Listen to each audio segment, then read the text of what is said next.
Bonjour, dans cette vidéo, je vais vous présenter la fabrication d'un couvre-livre. Cette vidéo va reprendre l'ensemble des étapes de fabrication. Je commencerai par le patronage, ensuite vous verrez la découpe, le repoussage, la teinture et enfin l'assemblage par couture. Cette vidéo est, je l'espère, la première d'une longue série. Les prochaines, a priori, seront basées sur la fabrication d'un carquois et d'une aumônière, mais n'hésitez pas à me proposer des thèmes. Voilà, je vous souhaite un bon visionnage. Premièrement, le patronage. Je vais prendre ici un morceau de cuir qui a la même épaisseur que le cuir que je vais utiliser pour le couvre-livre. Je vais m'en servir comme une règle. Je vais ici entourer mon album à croquis. Et je vais, cela va me permettre de mesurer la dimension du couvre-livre.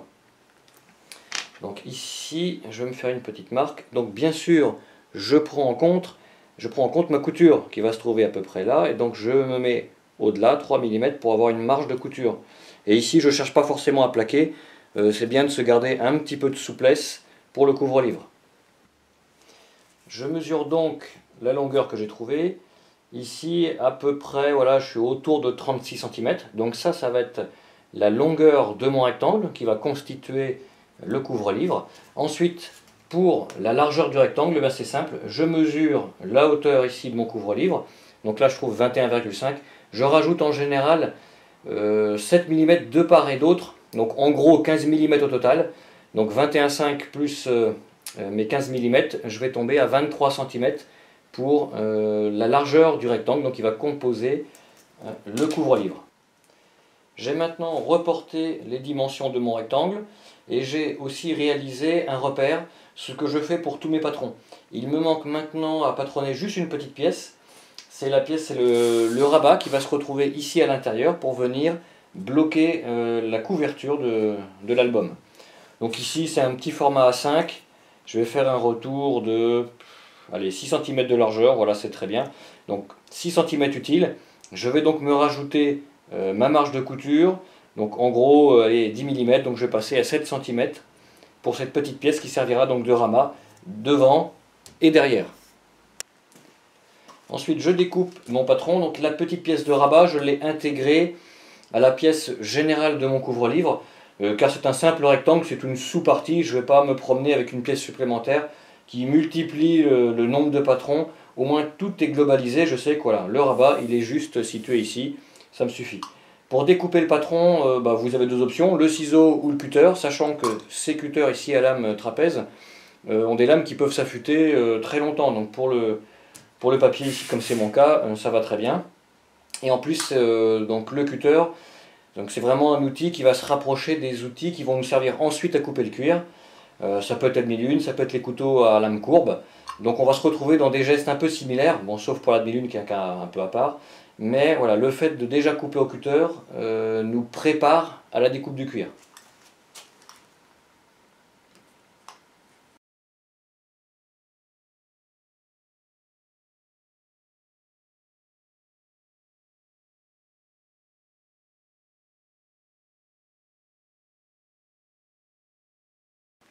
Je vais maintenant transférer le patron sur mon cuir.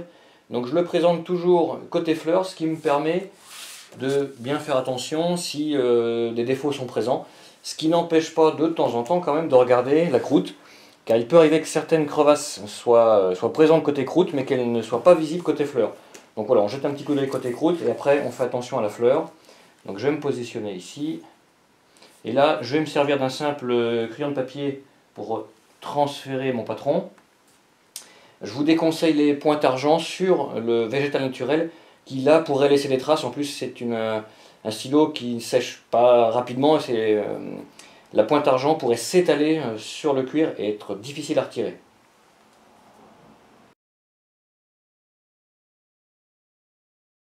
Donc ici le cuir que j'ai choisi fait 1,5 mm d'épaisseur. Voilà ce qui est très bien pour mon couvre-livre. Alors je vais aussi transférer les deux petites pièces qui me serviront à bloquer l'album à croquis. Voilà, donc juste mes deux petites pièces. Donc quand je peux, je m'appuie sur le premier report. Voilà.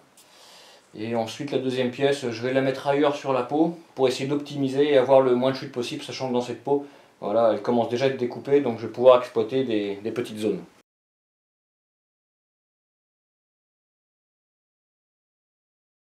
Voilà, j'ai maintenant transféré mes 3 pièces. Je vais passer à la découpe. Donc ici, je vais utiliser la Nulune qui est vraiment un couteau parfait pour ce genre de découpe.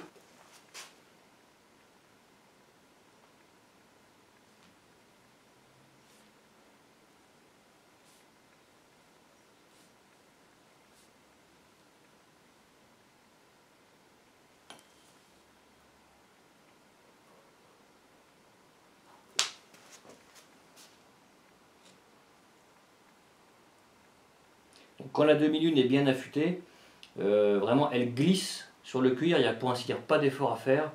C'est bon, surtout là en plus dans ces épaisseurs, à 15 mm, enfin 1,5 mm pardon, c'est vraiment pas grand chose. Donc ça se coupe vraiment tout simplement. L'avantage aussi, c'est que la lame étant un petit peu large ici, on va rentrer dans la matière, il est relativement difficile ensuite de changer de direction une fois qu'on est lancé. Vous voyez, une fois que voilà, je suis rentré dans la matière ici, j'ai du mal à tourner. Donc pour les lignes droites, c'est vraiment la lame idéale. Difficile vraiment de se louper. Voilà, puis je fais attention dans mes coins, voilà, pas trop dépasser, voilà, c'est parfait. On va le faire en bas.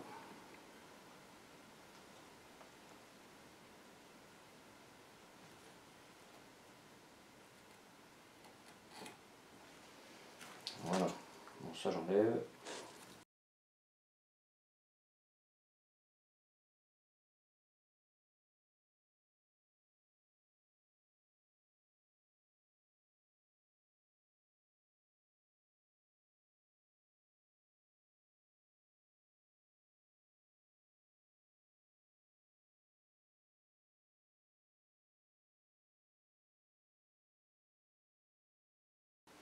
Alors je reprends mon patron, parce que ici je vais avoir besoin d'un axe de symétrie, ce qui va me permettre de positionner correctement le motif que je vais repousser sur mon couvre-livre. Donc là, par rapport à mon couvre-livre à 5, voilà, j'ai mesuré, en comptant bien sûr les marges de couture, etc., qu'il fallait que mon axe de symétrie pour mon motif soit à 8,5 du bord. Donc je vais le tracer, c'est ce qui va me permettre ensuite de caler plus facilement donc, le motif. Voilà. Donc mon motif ici, c'est une étoile du chaos de Warhammer. Voilà, donc bon, alors là c'est assez facile, j'ai une toile donc facile de caler sur l'axe.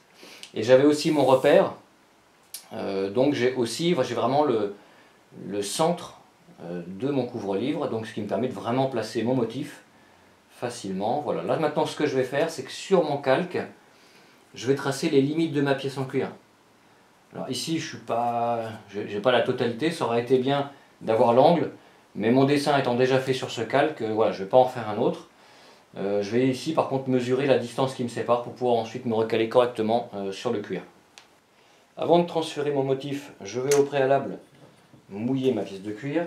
Et donc même si mon motif ne va occuper qu'une partie de ma pièce de cuir, je mouille toute la surface, car la démarcation entre l'humide et le sec pourrait ressortir à la teinture. Et là, je serais franchement embêté. Alors moi, je mouille à l'éponge, vous pouvez mouiller avec un vaporisateur. Enfin voilà, c'est comme vous voulez. Ce qu'il faut obtenir, voilà, c'est une teinte homogène au mouillage pour que justement on n'ait pas d'impact ensuite à la teinture. Voilà, et pas trop le mouiller. Et ici, comme je travaille donc sur un calque papier, je vais attendre quelques minutes que l'eau pénètre un petit peu le cuir. Ça va éviter que mon calque se mette à gondoler. Alors je vais profiter de ce temps d'attente avant de présenter mon calque pour faire mon guide de couture et qui sera dans certaines parties un trait décoratif. Donc ici je retire l'angle de mon formoir, ce qui me permet d'être très précis ici, voilà, quand j'attaque les angles de ma pièce. Je suis beaucoup plus précis en faisant comme ça. Voilà, ça me sert comme d'une pointe de crayon. Et une fois que j'ai passé l'angle, je remets le manche et je suis reparti.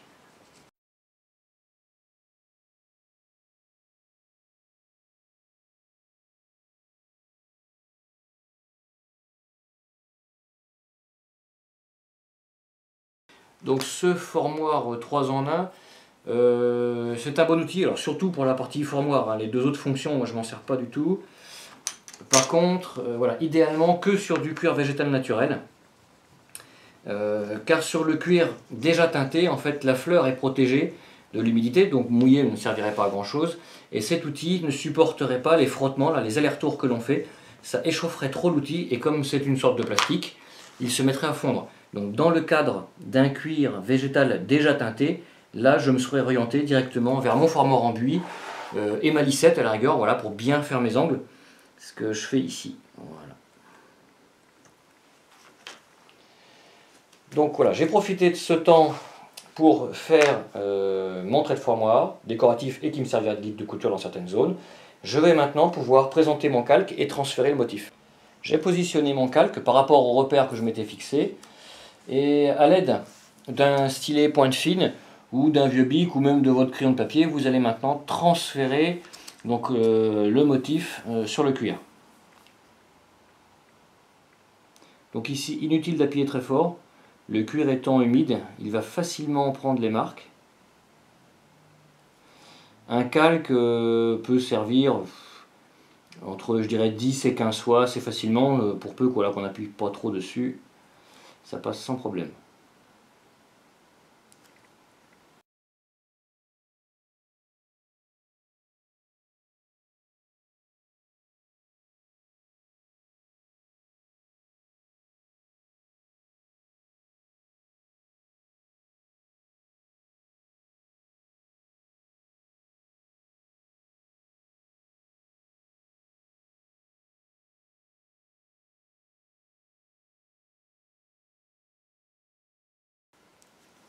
Voilà, je tiens mon calque et je regarde.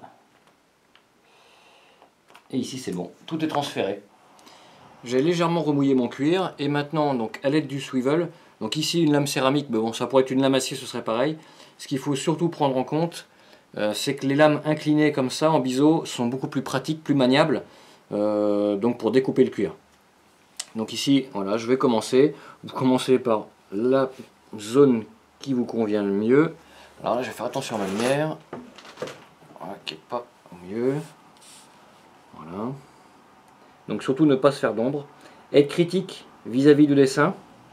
Ne pas hésiter à corriger si besoin. Et à faire tourner votre pièce de cuir. Voilà, pour être toujours bien positionné.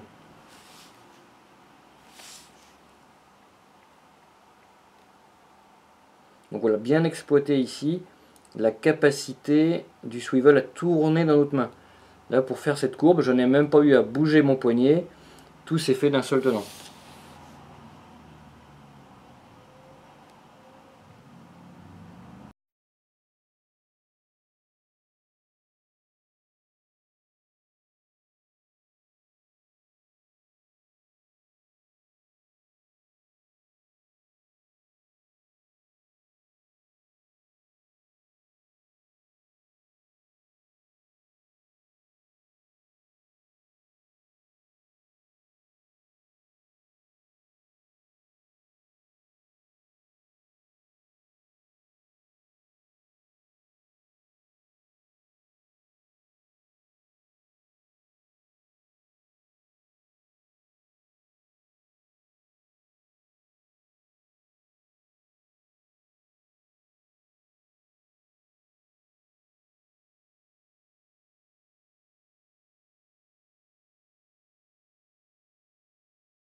Et voilà, la découpe au swivel, c'est terminé. Voilà. Maintenant on va passer au repoussage, donc avec les bevelers. Donc ici, vu la taille des motifs, ça va surtout être du B203, le B935, donc qui sont les deux plus petits, et également le B892 qui est un beveler pointu, donc qui va me permettre vraiment d'accéder à les tout petits creux là, dans certaines pointes. Voilà. Après en maillet, j'utilise un maillet Breaking Tool parce que bah, franchement ils sont très très bien. Après pour la forme, vous pouvez choisir très bien des maillets cylindriques ou en forme de marteau, là c'est vous qui choisissez. Donc, par contre surtout ne pas hésiter à changer de matoir. Donc ici je prends le 935 pour une zone un peu plus délicate, un peu plus fine, qui me demande plus de précision. Et après je rechange parce que le B203 passe.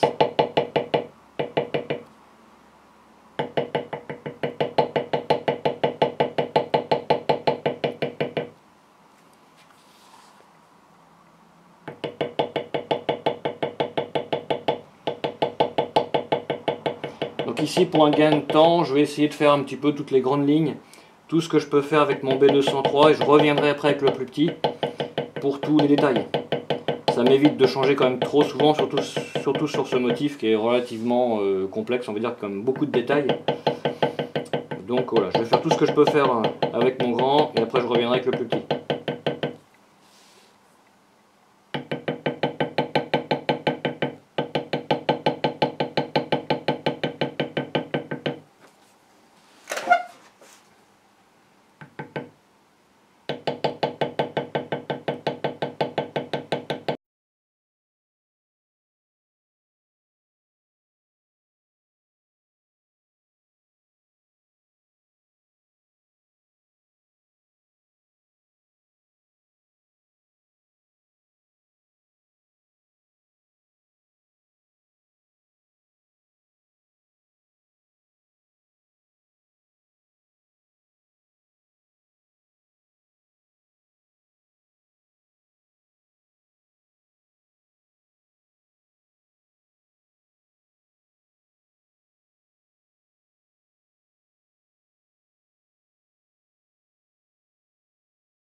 Voici le motif terminé après le repoussage.